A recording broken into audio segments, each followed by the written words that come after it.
In 5, 4, 3, 2, 1. This week on Simulcast 241, we're talking about new Chromebooks, the Note 4, lots of gaming news from Gamescon, and Verizon sucks. And we'll talk about it all right here on the Simulcast. It is Wednesday, August 13th. I'm Bill Stebbins. You are listening to Simulcast 241. And yes, Patrick, I have that number correct this week. And you even got the intro on the first take. I did. Boom. Take that. I didn't even edit the last time. We'll do it live. So we're here this week. We got stuff to talk about, people. And people to bitch about. Yes, people, companies to complain about. How was your week so far? Busy, but not too bad. I mean, NFL football is back, so I have stuff to talk about. So today was the first day of school here, so I had to get up at 6 to get my kids to the bus, and then I worked till I got home from work about 6. So it's been a long day already. It's almost 9 o'clock here, and we got quite a bit of stuff to talk about this week. Woo-hoo. And we've even got gaming stuff, which we normally don't have much game news, but Gamescon was going on, and there's some pretty cool stuff to talk about. So let's get right into Apple news. Samsung has unveiled the iPhone 5. Well, no, it's not really the iPhone 5. It's actually the Galaxy Alpha. It's a premium metal phone with a 720p display and, what was it, 1800 milliamp hour battery? Yeah. And I think it's a 1.8 gigahertz octa-core. So it's a mid-range phone with better specs than the iPhone. But it looks a lot like an iPhone 5. Very much so. It's kind of silly. Got the, what is it, chamfered edges. Yeah. I mean, it's almost comical how much it looks like an iPhone. And at first I thought, oh, people are exaggerating. Then I looked and I was like, well, yeah, they have a point. Yeah, I think I mentioned it kind of, we didn't know the official name, I think, yet when we were talking about either last week or the week before. And I mentioned it, the kind of the preview pictures of it look like Apple would sue. It looks even more like if I were Apple, I'd expect a lawsuit on Samsung's lawyer. Yeah. So yeah, I mean, I think Apple would have a pretty compelling argument if that were the case. And yes, I'm petting my dog. She woke up from her sleep. That's what I'm doing. I'm not doing something creepy if you're watching the video. Or maybe I am. I don't know. But took the dog for a walk. Thought she was dead.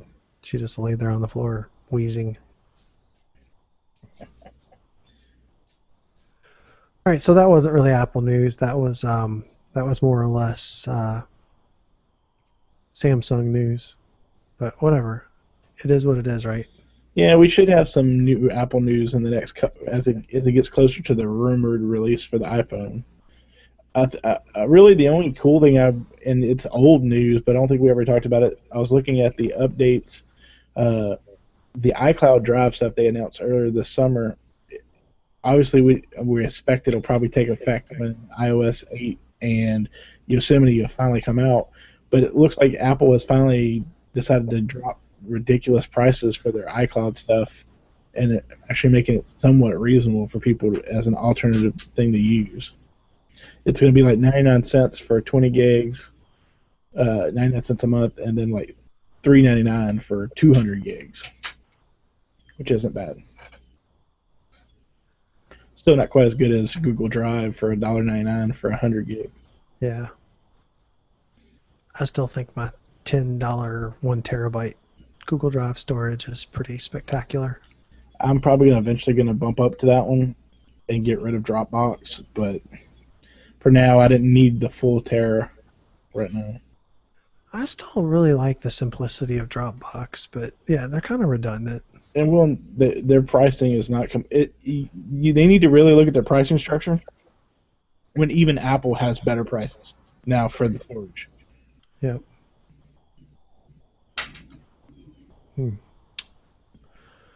Okay, so in Chromebook news, Acer has a Chromebook 13 that's coming out with a Tegra K1 processor, 1080p screen, 13 hours of battery life for just $299. And man, if I could use this with my work stuff, I would probably be on one. But alas, I can't. I get about 4 hours of work on my MacBook Air before I have to plug it in because it's dead. Mm-hmm. That's crazy. All I'm doing is, I log into work through Citrix. Yeah. So all it is the browser. 4 hours. Crap. This MacBook Pro, the 13-inch Retina, has ridiculously good battery life. I also like the fact that I can just close it, pick it up 4 days later, and it hasn't lost a single % of battery. That is very nice. I could have really used that back in college, going between classes. God, I remember those days of lugging around a 15.4-inch laptop with an extended battery. That was like 3 inches thick before you add the extended battery. Right, and you only got like 2.5 hours of battery with that. Yeah. Crazy. And it was like having a toaster. You could warm your hand. Yeah. You let it run for a long time before you had to go out in the cold and then put it in your backpack so your back stayed warm. Yeah. Speaking of toaster, the Note 4 suspected images have leaked. I don't know why I called it a toaster. It does look kind of flat, like a hot plate or something. Yeah, I mean, I'm curious to see what the final product looks like, because, I mean, the Notes, that's one of the areas where I think Samsung has usually shined pretty well. Although, I'm hoping their momentum on the S4, S5 line doesn't carry over into this, because to me, the S4 and 5 have gotten remarkably less attractive as they've gone along with those. So, I mean, who wants a Band-Aid back? Yeah, I didn't mind the dimpled back so much. I know a lot of people hated on it for looking like a Band-Aid, but I mean, it was pretty tactile. You could, it was easy to hold on to. But, I mean, at least I have faith that Samsung, one of the areas they've usually hit it out the park is each year with their Note. It's usually been like the phone, at least the last couple of years. Yeah, I mean, it's probably going to have a QHD display on it and a bunch of other stuff. That would be pretty awesome, especially in that nice big screen. My big thing with the screen, though, is I think the Note would be a great one to push for. Stop trying to keep making the screen bigger every year. At some point, start focusing on the other parts, because at some point it just becomes de minimis returns.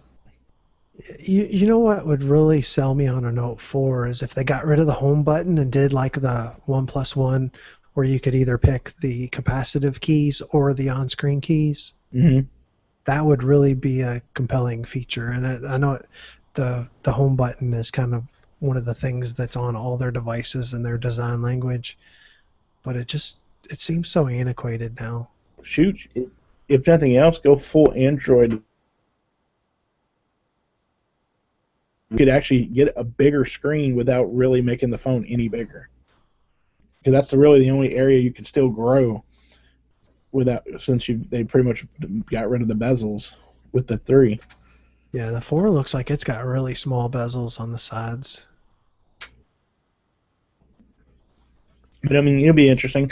I think the key is going to be what kind of processor it has, because they've gone back and forth with the different ones, and seeing what they have with it. With the newer chips, it'll be interesting to see if it means they now are able to have the same chip, no matter if you have the international version or the US version. That'll be interesting to see how that plays out.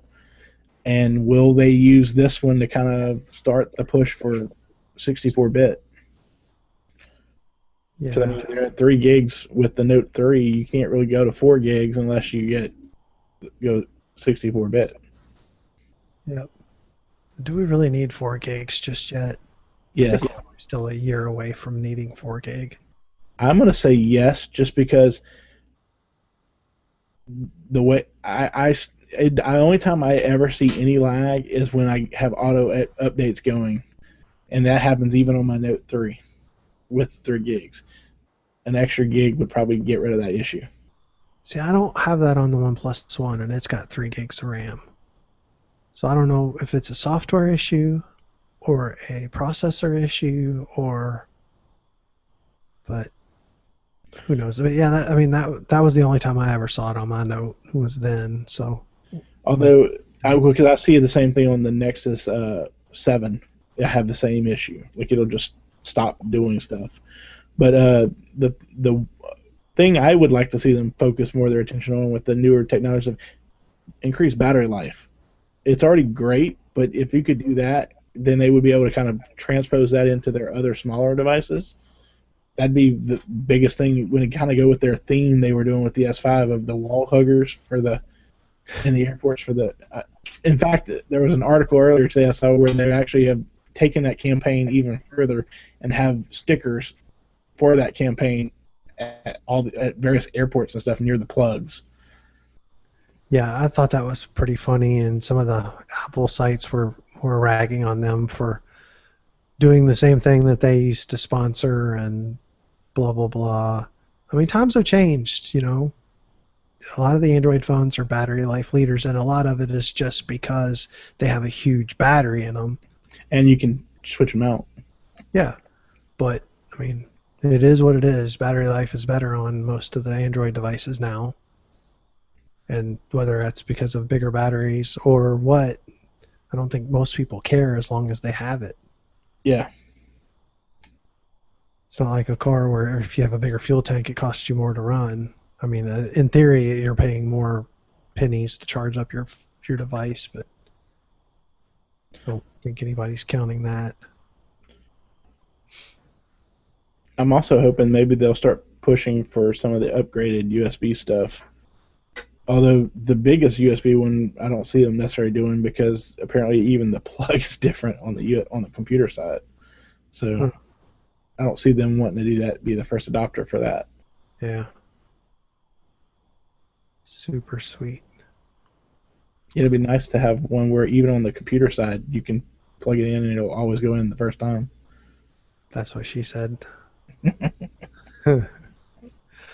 Speaking of it, the OnePlus One got the 4.4.4 OTA update this week. Actually, 2 of them.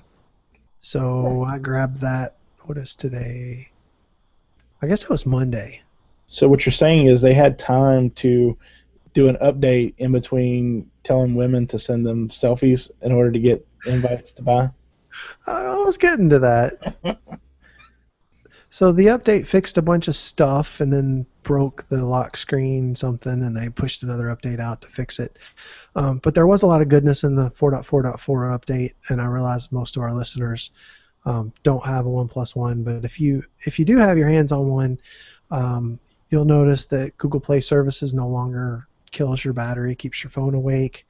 It fixed a lot of other little nuances like the gestures that you could draw on the screen to wake it up and turn on the flashlight, that kind of stuff. No longer activates in your pocket. And if you don't have one yet, take solace in the fact that when you get it, it'll already be fixed. That's right. It's running the latest version of Android, and they added a couple other neat things, heads-up notifications and stuff like that. Nothing groundbreaking, but it's on the latest version, and I'm happy with it. It runs just fine for me.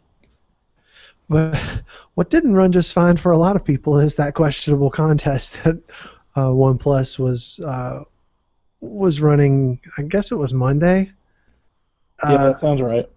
For the ladies. They basically said, hey, ladies, we want to recognize you, women of tech. So post your picture, selfie, whatever, with OnePlus logo somewhere on your body or in the picture with you. But please don't get naked. Wink, wink. So there were. It was funny. I just had to peek in on the thread. There were actually some people that were posting some like super hot chick with OnePlus logos on them, half naked chicks. Of course, a couple of them I'm like, that can't be real. So I did a reverse Google image search, and sure enough, somebody photoshopped it from a porn star site or whatever. Then there were a couple of chicks that did it, and they were fine. And this was just a contest to get an invite. Yeah. Which is just stupid anyway. It's like a bunch of frat boys saying, hey, Maybe we'll see boobies. What they didn't expect was the women were going to be pissed because they found it sexist. The men were pissed because they still couldn't get an invite. They still couldn't get an invite. Yeah, and it's weird. I bought my phone, what has it been, 3 weeks now? I think since I purchased it, I still have no invites to give away. Crazy. Yeah, so I don't know what they're doing. What I'd like to know is before the contest ended, how many selfies did they get from dudes who wanted to try to get an invite? There were a few I saw out there, and I think the intent of the contest they probably had good intentions, but I don't think they think any of this stuff through, and it's a darn shame because the phone is really, really good, like great actually, but the company just keeps making very stupid decisions. Yeah, it's like they're trying to write a marketing book on how not to market your product. It's probably because whoever their CEO is that does all this, or whoever the vice president or whatever in charge of this, he probably is still in college. Probably. That or he failed marketing. Yeah, he didn't believe all that crap. That's not how you do it. Well, I mean, my biggest thing is whoever can. As bad as the contest was, I still don't think, with all due respect, that it's as bad as the stupid idea of creating an invite system and not having an ability to do invites. Yeah, the invite system, I'll readily admit, is stupid, and it's a shame that because if you didn't have an invite system, you wouldn't have had the contest. Yet another reason why the invite system is stupid.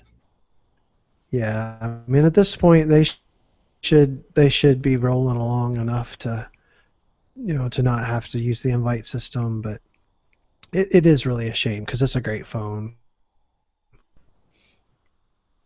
Enough about OnePlus. The Nexus 6 is rumored to be codenamed Shamu, and Shamu has shown up in benchmarks. This is a Motorola-built device. 5.8 shows a 5.2-inch QHD screen.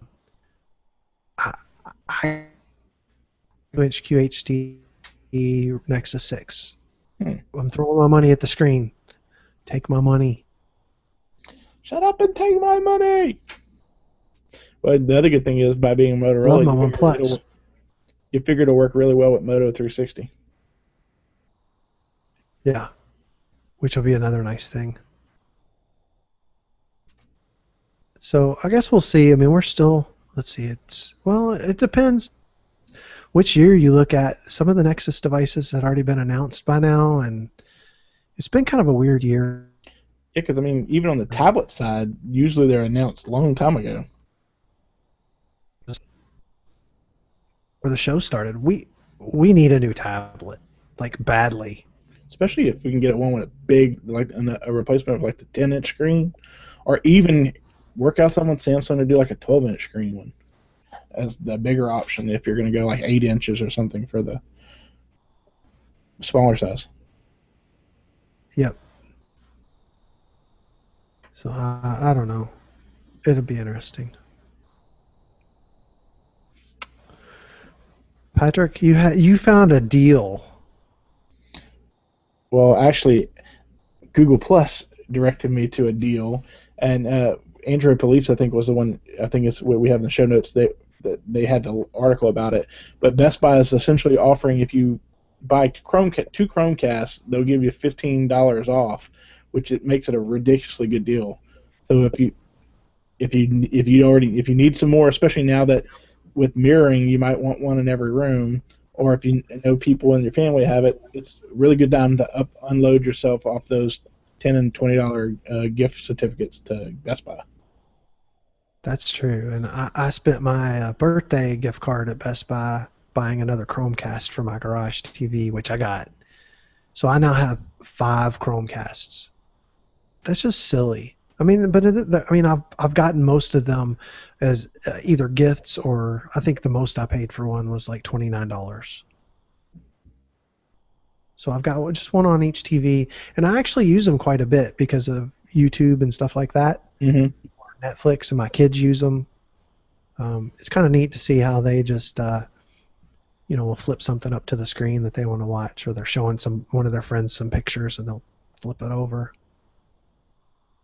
And I think I talked about the TV that I bought last week. I think, interestingly enough, even though it's an inexpensive Vizio, it supports HDMI CEC. So when I go to send something to the TV, it turns on. So I don't even have to have the remote for that television in the garage. Nice. I can just send whatever I want to the Chromecast, and it turns it on and starts working. Nice. So it's pretty awesome. We got a Dropbox for Android update this week, and it had improved searches and doc and PDF previews. And I haven't used Dropbox as much, so I don't know. Have you gotten to play with it at all? I haven't really used it as much this week since the update came, but I mean, I think the biggest thing that's going to be nice is having the doc and PDF native preview, so that it doesn't matter if you have an app for it or not, which can be helpful for a lot of people who. I mean, I've had a lot of families. I told them to sign up for the free 2 gig, just because it was something they could use no matter what machine what type of device they were using. But the fact that it has the feature now where you can search for stuff a lot more easily, and so it almost becomes kind of like what we're used to, like on our phone and on our computer, to be able to easily search through stuff that you have on your device. They've kind of made it more intuitive for the searching in your online storage, which if you have lots of folders and you use Dropbox really heavily, could be a big thing. You don't have to sit there looking for whatever you're looking for. Yeah, that is handy. Okay, did I rant last week about Google Play All Access Music, or was that later in the week? I ranted on Twitter about it. I don't remember if we talked about it or not last week. I don't know if that was the case then, but they apparently made a change to Google Play Music and how they authorize devices and how many you can have authorized to play music. And they also changed it so you can only deauthorize up to 4 devices in a year. Yeah, this came out last Thursday, so yeah, you didn't. Okay. Oh, and yeah, it's retroactive. So if I had deactivated some devices several months ago, and I went to take my Nexus 5 off my plan because I no longer own it, well, I couldn't, because it's not allowed because there's a restriction of 4. And somebody said, well, call them and they'll take care of it. Well, I called them, and the first girl I talked to had no clue what was going on, and you could tell they were some kind of a subcontractor because she was blaming Google. She was angry. You gotta love that. The helpline. Blame the people who are paying you to answer the lines for them. Yeah, I mean, and in my day job, I work in a call center as a manager, so you had to be go over very well for me. So then the second time I called, I got somebody else that apparently was more closely aligned with Google, and she explained that their music partners were insistent on tighter controls. It's just a bunch of crap. So anyway, I responded to the survey that I got about it, and then yesterday I got a email that said, as a one-time courtesy, they were going to allow me to deauthorize 4 more devices. And see, to me, it'd be one thing if you. What I don't get is, you should be able to deauthorize as many as you want. Authorizing, if you're going to make limitations, would be where you do it. Well, and they have that too. You could have a maximum of, I think, 5 mobile devices on your plan. Yeah, I think it's 10 total devices. 10 total, but like 5 are mobile, and then the others are computers and whatnot. Yeah. So they've got it on both ends, and I know a lot of people that have canceled already because it's just a stupid restriction. It's not there on Spotify and some of the other music services. And I was just talking about how I was fine paying the money for Google Play All Access because I didn't have to worry about pirating music and organizing and all that stuff. All I had to do was pay my money, and I had access to anything I needed. Mm-hmm. And the music industry is so short-sighted that they would rather restrict me from doing all this stuff and then cause me to do other things to get my music for no apparent reason. So that was very frustrating. And one of the things, a lot of people brought up a good point. The other way this was very short-sighted in their policy, Android users, a very good, decent percentage of them, flash and root and flash their phones. Well, every time you flash your phone or factory redo it, so sometimes it'll act as though it's a new device, asking you to activate it, and thus you need to deactivate and reactivate your device. Yeah, it's just a bad system. So they are working with their music partners to we had this thing when they first launched several years ago, and they changed the policy and said they were gonna work with their music partners for a better way of doing it, and then they went back to the exact same thing. Yeah. And I think somebody said what made this really stupid was, like, even though you can have up, I think what you said, 5 mobile, I think only one of them mobile devices can be using it at once. There's restrictions on how many devices can be used at once, and mobile is more restrictive than if you're on a computer. And so there's really no reason to do all this extra restrictions. Yeah. So dumb. So music industry, you suck. That's all I can say. All right, so in some gaming news, Patrick, we've got some Xbox. All I really saw was the Xbox news conference stuff. So if there's more stuff now, then I missed it. Sorry. Yeah, but say I have this an Xbox One, so I don't really haven't been keeping up with PlayStation stuff lately. Yeah, me either. But the Xbox One is going to get an update to give a bunch more media playback options, including formats that are primarily used for ripped material, like MKV, stuff like that. That's what I'm talking about. Let's see. Game preloading is going to come in September, which is something we had talked about before, where you can pre-order a digital copy of a game, and when it's available to download, you can already have it loaded, and then at midnight just start playing. I think Forza Horizon 2 maybe is going to be the first one. Yeah, I think that's the one that I know it's Forza. Although I know you're ready to be able to do that with Halo, right? Yep. Yeah, and Destiny's coming out soon. There's all kinds of games. I've gone a little cool on Destiny because I figured out that it's more of an MMO than it is a shooter. Mm. I need to send you Titanfall. I told you I'd let you play it. Send it your way. Yep. They'll give you something to play around with until Halo and everything comes out.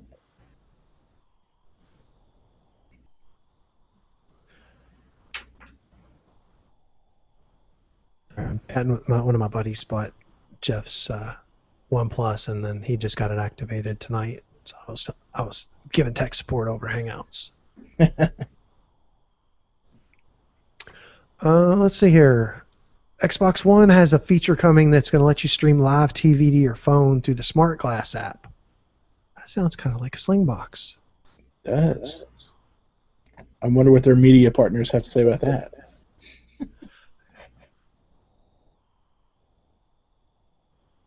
Yep.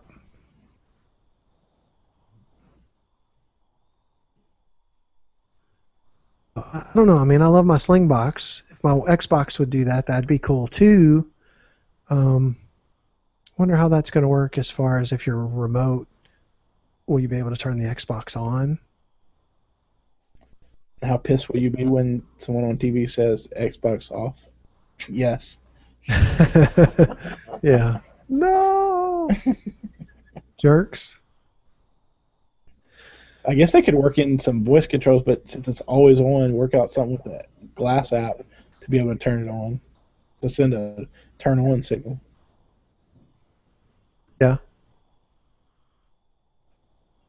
I don't know. I mean, there was a bunch of other games and stuff that were announced, like uh, timed exclusives, like Tomb Raider and Which I'm what assuming is is it? probably a PlayStation 5 exclusive. Yeah, and there's several on PlayStation as well, and so I don't know.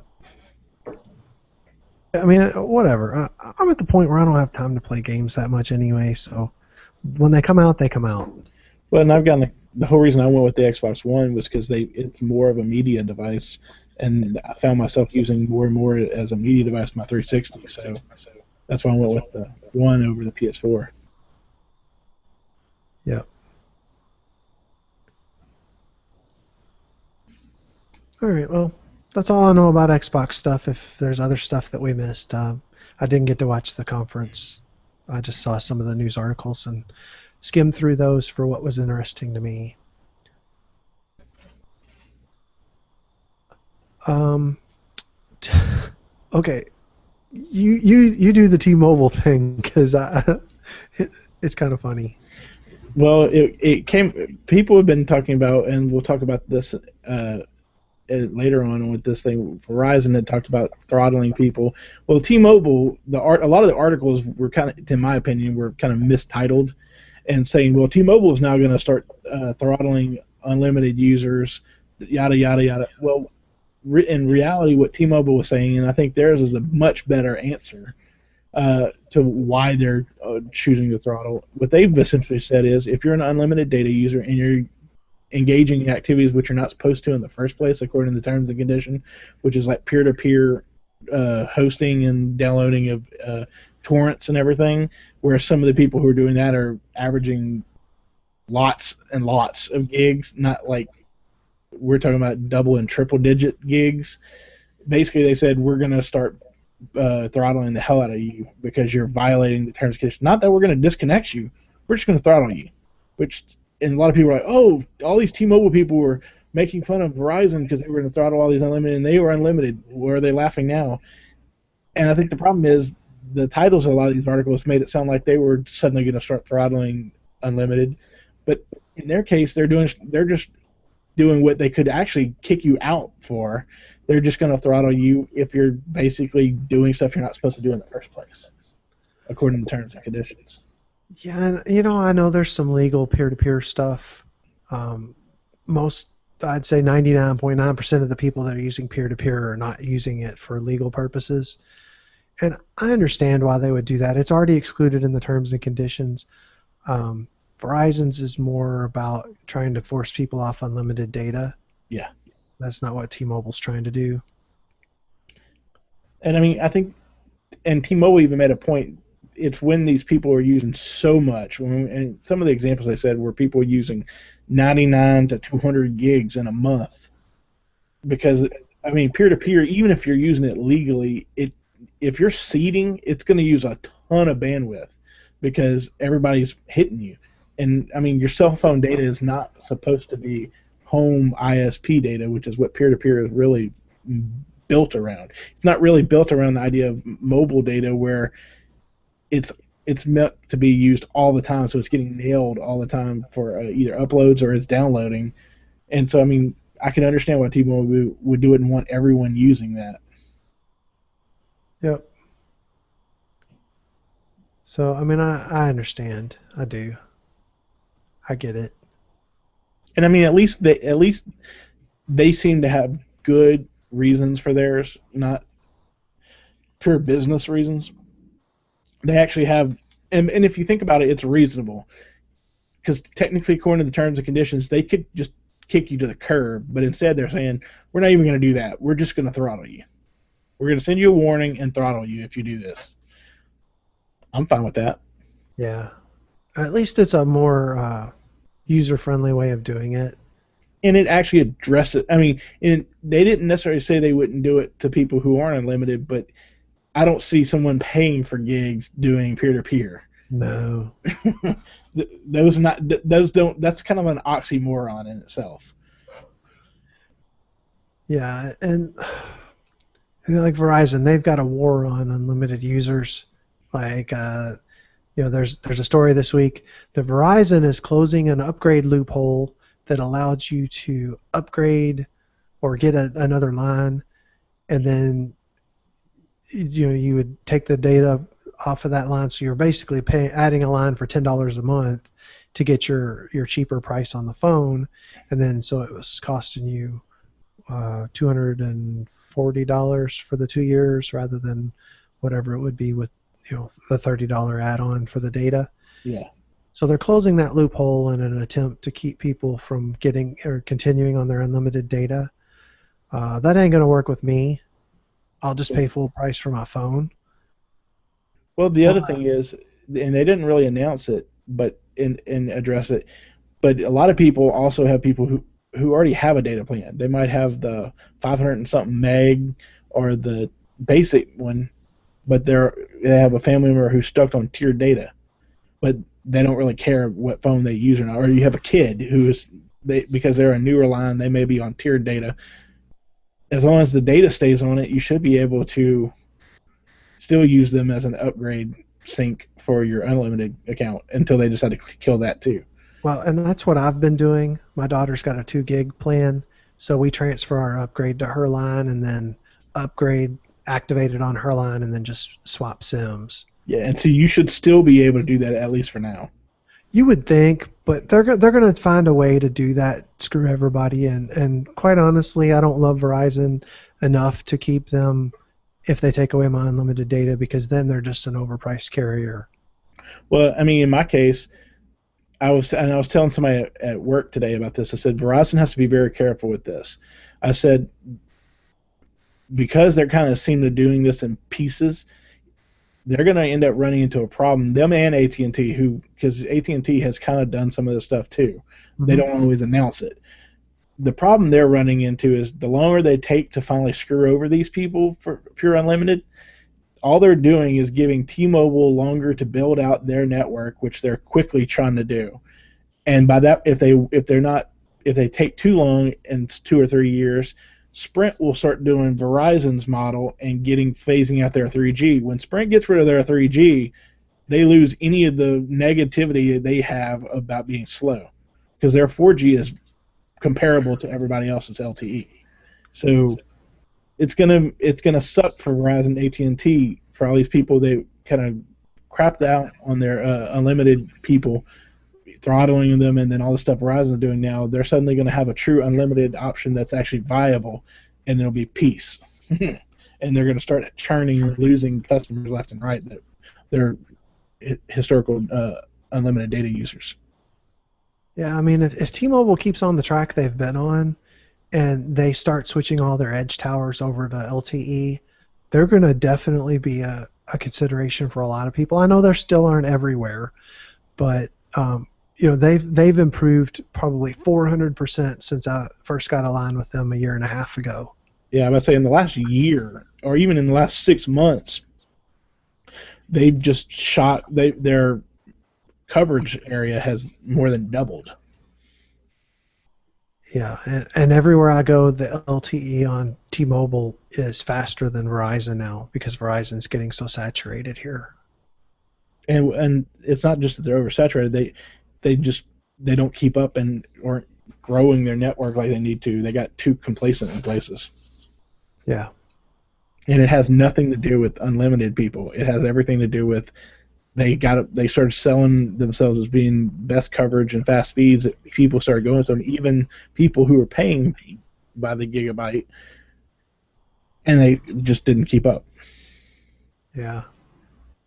And so along with this whole Verizon fiasco, the FCC chairman has now come out on record as saying he's not happy with their response on how they were throttling unlimited data users. We talked about that last week. Basically, they're only targeting unlimited data users for their throttling, and he's not happy about it from Verizon or from AT&T. Basically, he sent out a message to every carrier and said, if you throttle users, I want an explanation of why you do it and justification to show that it's not just a business model thing to make more money. Yeah, and which is I think why Verizon's, T-Mobile was very careful and I think why T-Mobile was very careful and explained and gave a lot of details of who and why they were going to throttle people. yeah, Verizon's response was, well, everybody does it. Well, that's not a justification. That's like, And Sprint's response was, we don't do it. When we say unlimited, we mean unlimited. It may be slow, but it's unlimited. yeah, we just put them on 3G. It's the same thing as throttling them.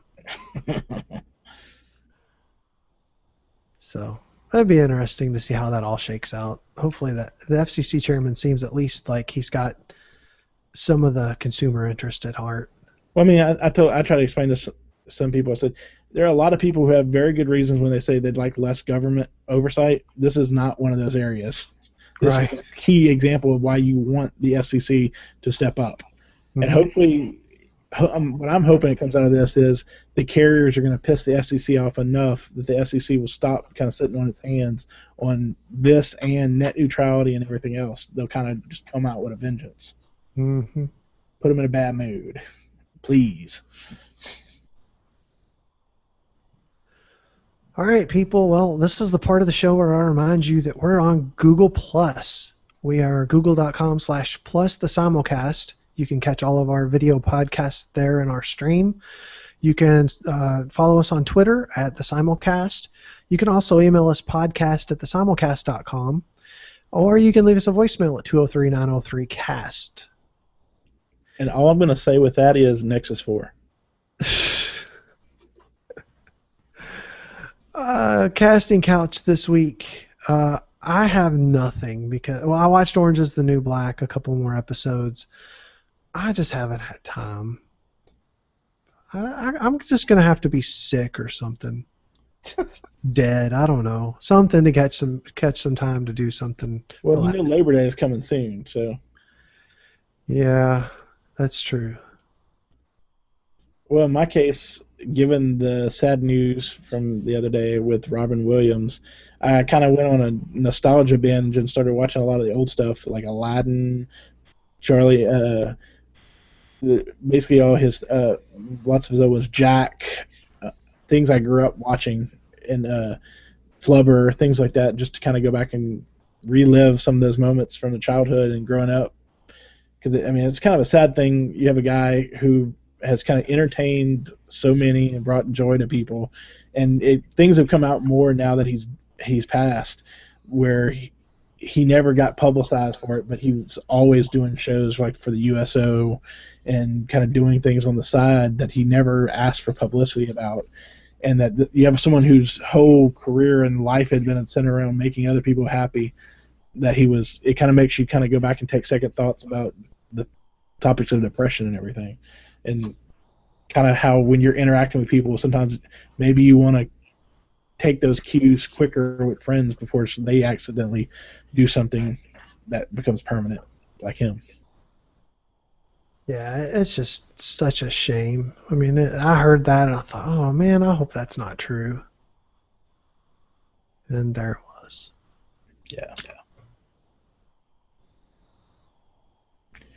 So on cheerful topics, you got a pick of the week? I do have a pick of the week. My pick this week is an app for Android called Square Droid. And it's a very simple app. What it allows you to do is post a full picture in Instagram. So if you've used Instagram, you know that it crops to a square aspect ratio, and sometimes you can't get a picture cropped the way you want to be able to show everything in the picture. This gives you the option to do a couple things, either add some, make it the same width or whatever that'll fit in Instagram but still fit the whole thing. So you put either blurred sides or colored sides or whatever on it. And it works very well, and it's free. I find myself, I don't want to take a picture that's square because I maybe won't want that later on down the road. Mm. And this allows me to take just a normal picture and then share it. Nice. So that's my pick this week. Check that one out. I was going to go with a pick and pull a bill and just talk about Push Bullet, but I figured somebody might throw something else. You're a jerk. But so I just had to go an anti-pick of the week. So I think I talked about it before. That I bought found some headphones through AliExpress. I'd ordered some from China. I was looking for some cheap Bluetooth headphones, and these are pretty much built exactly like the Beats by Jury studio Bluetooth ones. Well, they get all the way to Baton Rouge, and all of a sudden I get an update from the United States Postal Service saying, your package has been marked as undeliverable as addressed. We are therefore sending it back to the sender. What? It just took 2 weeks to get from China. You're sending it where? And I tried calling their customer service line, and then you go, customer service. We see you ask for customer service, but first we'd like to know what the topic is. And then so you go, tracking. It asks for your tracking number. It tells you this has been marked undeliverable, and then hangs up. I'm like, are you kidding me? Pulled up their policies to see if there's a way to intercept, because I know like UPS, FedEx, I've had issues before.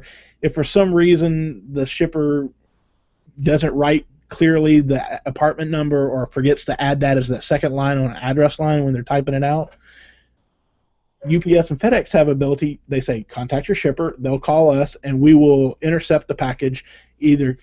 They'll either handwrite the apartment number in at their local place, or they'll have it directed over to a FedEx place where you can go pick it up yourself, so they don't have to worry about trying to deliver it. So I look up to see if post office has something. Okay, they have intercept. However, intercept only is for domestic packages. If you have an international package, it's a big middle finger to you. They're just going to ship it back to whoever sent it and make them send it again. So I tried contacting the seller, and of course that's in China, so that's going to be an interesting couple-day wait. Wow. At this point, I'm like, I hope the Postal Service crashes, burns, and gets salted to the earth, because they don't deserve to exist if they have such anti-customer policies. I gotta admit, that's pretty damn funny. Even though I mean, working for government, this is the epitome of like the government think for things. We have a framework, we stick to it. It may not make sense, but it's a framework. Whereas UPS, FedEx, hey, we know customer service is the biggest thing, so we're going to do whatever we can to make sure the person gets the package, not go by whatever our regulations we've set up, regardless if they make no sense. Because I mean, considering the post office is 3 blocks from my house, I even tried calling over there and like, no, it's already been sent back. What? Which is the beauty of a place that opens at 8:30 and closes at 4:30, so that if you never need to use the place in person, you have to go during the middle of the day and take off of work. You gotta love it. I mean, you really do.